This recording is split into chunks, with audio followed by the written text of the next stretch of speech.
Hi everybody, I'm doing a video regarding my i8 and how I have lived with my i8 for the last 4 years, just over 4 years. Okay, so this is my i8 coupe. This is so like I said, I've had it just over 4 years, and I'm just going to go explain to you guys what it's like to live with every day. Okay, now I've seen a lot of informational videos on YouTube regarding BMW i8s, and the ones that actually inspired me to buy a BMW i8.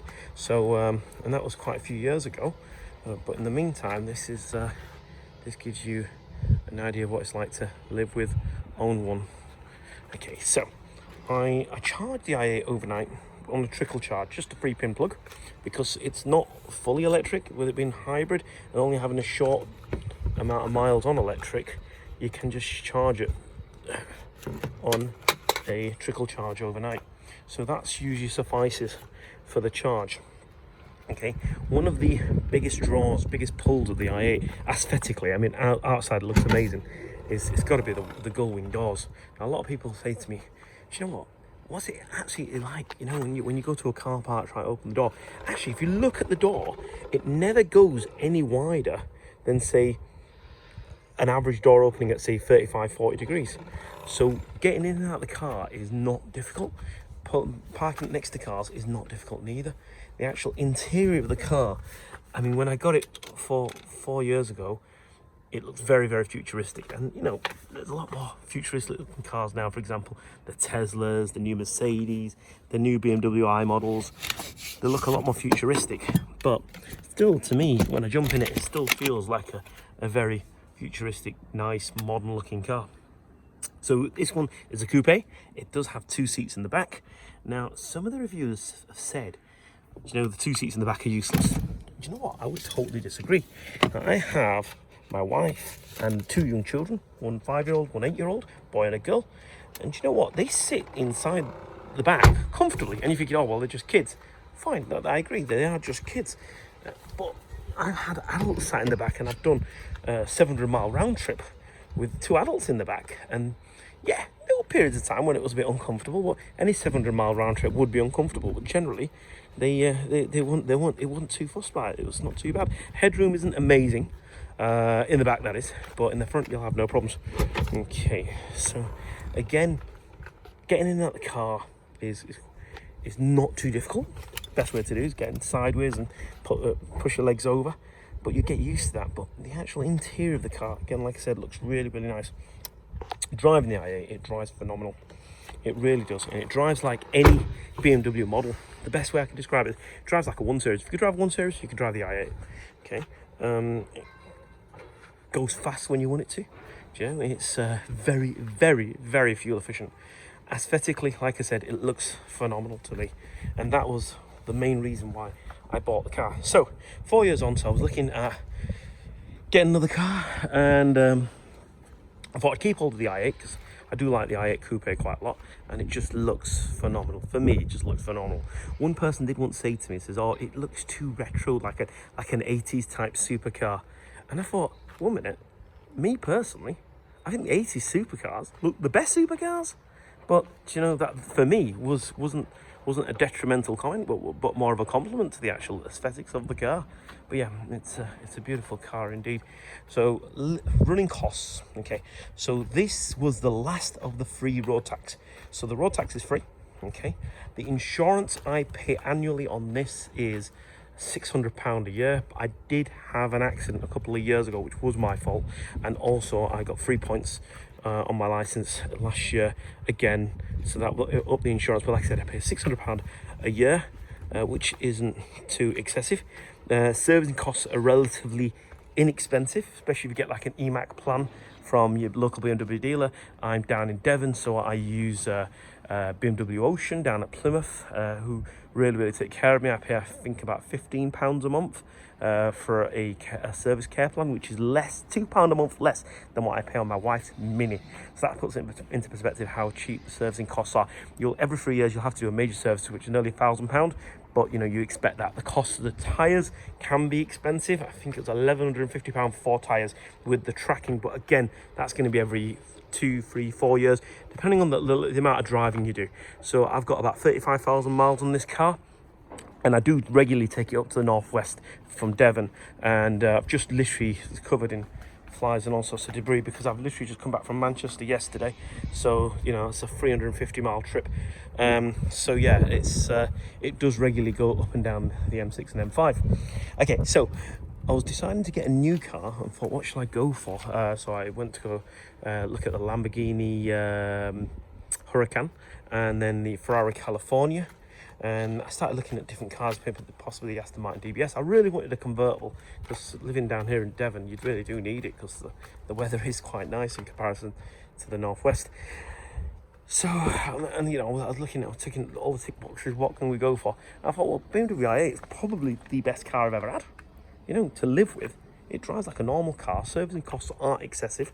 It looks an absolute beauty. It gets compliments everywhere I go, and it's not ridiculously expensive. It's not a ridiculously expensive car, So what I decided to go for was another i8.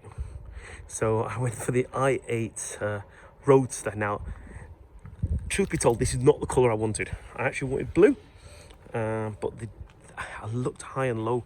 These cars are really, really sought after. The Roadsters are really, really sought after. And they only made 3,000 worldwide, and I think only 10% of them are in the UK. So they are really, really sought after, and it's hard to get hold of one of these. So the orange was, again, not my first choice of colour. I wanted to buy it from a BMW dealership, BMW franchise. I bought it from BMW Heathrow. Big respect to Jazz for taking care of me there and everything that they did for me. So I bought it from them, and again, like I said, I did want the blue. Somebody did have a blue, another dealership did have the blue, but it was like 25 grand more, and I thought, do I want the blue that much that I want to part with that type of money extra on top of this? And I thought, nah, I'll stick with the orange one. So I mean, if anybody looks close enough, they call it e-copper, but it's more ginger. So this white one I refer to as Ninja, and this one I refer to as Ginger. So between the pair of them, I've got the Ginger Ninja. Okay, again, it looks phenomenal inside. Exactly similar to the setup to the coupe, except this only has 2 seats. But you have a wide rear cabin area here where you can put lots of things in, And again, with the doors up and the roof down, it's a beautiful day today. The doors up with the roof down, it just looks a different beast altogether, So it's it really is quite an inspiring looking vehicle, and again, to live with. The reason that I went for the i8 Roadster rather than say a Lamborghini or the Ferrari California, or even looked to the Ferrari 488, but it's such a nice car. You drive off, you're not waking all the neighbours up, you drive it off in e-drive mode. It's really, really nice to drive. It's electric, it runs smooth, it drives like a normal car, it doesn't make all the loud popping noises that most supercars would make, petrol supercars. I know with the advent of electric cars them days are over, but it's still, I know some people love the roar of that, but think about it, I'm a middle-aged man. I don't want to be driving down the road with the engine going bop, bop, bop, bop, bop, bop. I want to drive nice and comfortably. So, and again, look, when the doors are up, it just looks phenomenal. It really, really does. And between the pair of them, I think they are really, really, really nice cars. So if anybody's thinking about getting one, again, the servicing costs on the Roadster are exactly like that of the coupe. Okay, so I've got it on a service plan. I pay between, I think, £15 a month. It's so cheap. It's so cheap what I pay. It's no money. Oh, I should leave the doors open for a bit. Yeah. Inside, you have all the same setup as you have on the coupe, except we've got touchscreen this time, which is good. And these do come with Apple Play, which is quite useful. The boot size is very similar. Not a huge amount of boot space in either of them, but it's again manageable. You take that put that into perspective, how much boot space you're actually going to have. Not a huge amount, but it's enough. I've got another trickle charger there if I need it, if I'm out and about somewhere. But most of the time, just leaving it charging overnight and on the trickle charge, that gives it enough to go it going. Got new tyres put on it recently, like I said, 1150 all in. But yeah, generally it's they're both just fantastic looking cars. That's my opinion. Again, running costs are very, very minimal. So most of the time you're going to be driving on electric, and it does kick in some of the petrol as well. But you can easily get 50 plus miles per gallon just driving around town between electric and petrol. So, you know, economically it's very, very good. But you don't buy the cars for the economics, you buy the cars for, well, the feel and how it makes you feel, you know.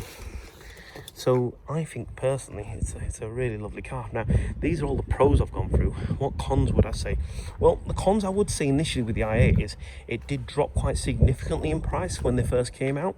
But the pro to that I would say now is they are really, really, really holding their value really, really well. And I mean very, very well.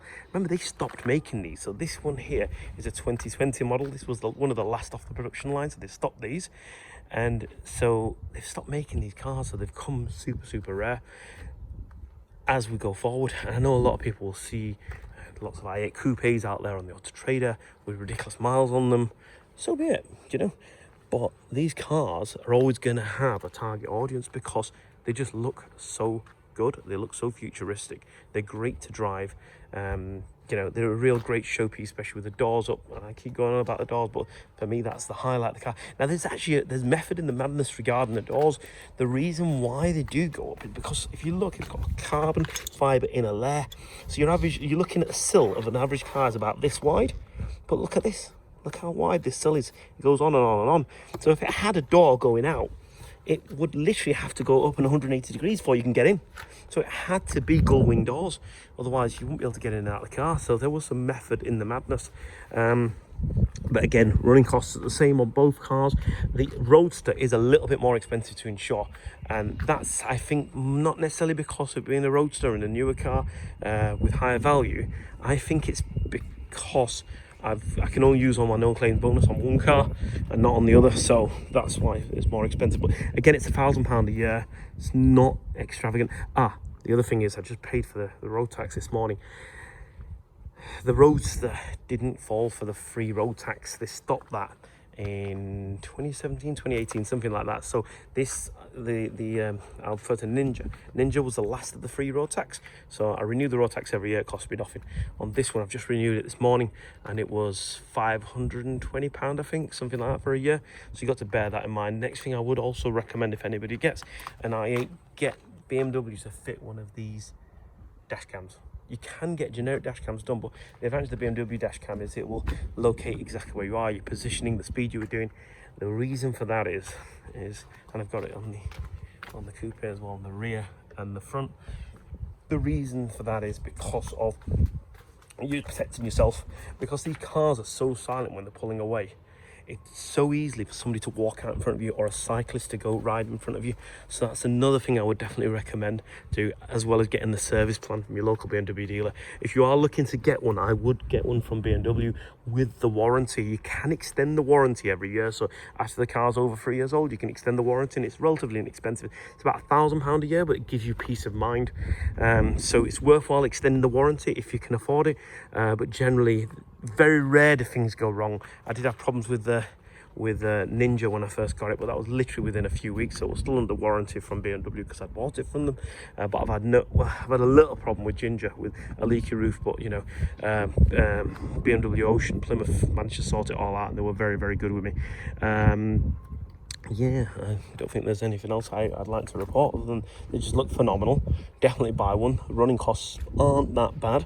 The appearance aesthetically is amazing. If you've got a family, you can get the coupe, you can get the kids in the back, not a problem. Doing a big shop can be tricky, but it's doable. Going on holiday with suitcases, well, I've literally just come back from Manchester Airport yesterday. Tricky, but doable. Okay, everything is doable. So does it tick all the boxes as a family car? Definitely not. But will it suffice? Well, yeah, it will suffice. But a shopping trolley pushing your kids around town would suffice. You know, you got to make do with what you make do with.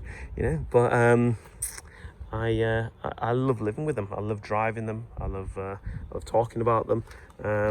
And I think they're fantastic cars. I think they're really, really well made, really well designed, and I think they are future proof, because there's always going to be somebody who loves the car, and I'm certainly one of those people. I don't see myself ever getting rid of my i8s.